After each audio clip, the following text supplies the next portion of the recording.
Have you ever found yourself standing motionless in the shower for 11 minutes, soap suds disappearing down the drain, because you were busy delivering a devastatingly articulate comeback to a manager who upset you 3 weeks ago? It's a strangely universal experience. You're driving on the motorway or sitting in a quiet room, and suddenly you realize you've been rehearsing an argument with someone who doesn't even know they've offended you yet. When you finally wake up from the scenario, it usually triggers a shame spiral. You feel guilty for losing time to the void, assuming this behavior is a random distraction, a glitch in how you process reality. But psychology suggests this behavior isn't random at all.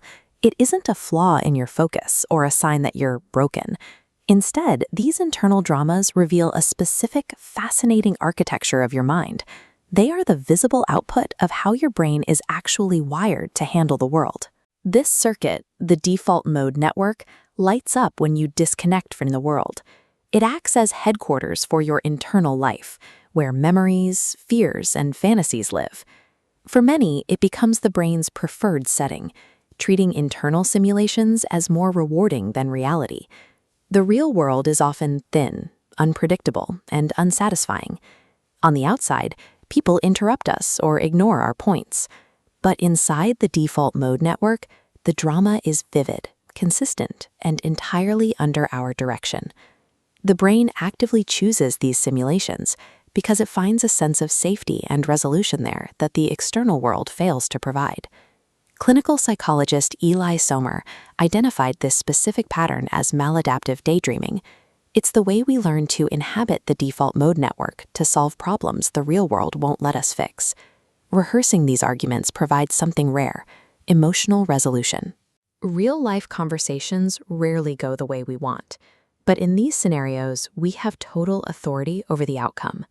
Within your head, you can rewind the tape. You can edit your responses until they are perfect, and finally force the other person to understand your perspective. This habit often takes root when our actual environments feel uncontrollable.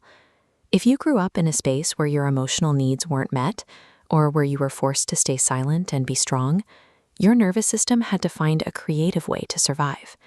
You weren't being lazy, you were building an exit door. You created a safe room where, for the first time, you finally had a voice that couldn't be silenced. These imaginary conflicts are actually a sophisticated method of self-protection. They are the tools your nervous system uses to create validation in environments where it was never offered. When you look at the evidence, that initial shame spiral starts to fall apart.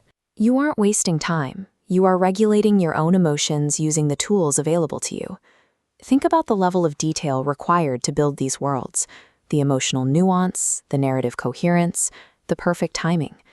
Possessing that ability is an impressive cognitive capability. It shows that you have an enormous amount of internal richness. You have a deep capacity for empathy and articulation that simply hasn't found the right outlet in your external life yet.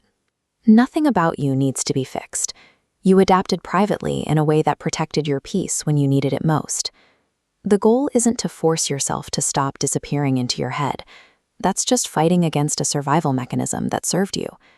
The goal is to listen to what those arguments are telling you. If you're constantly defending your boundaries to a phantom manager, it's a clear signal of what you're currently craving and what you might need to address in your actual life. Seeing the hidden strengths in how you're wired is the first step toward ending the cycle of guilt. If this helped you to code your own mind today, please subscribe and hit the notification bell.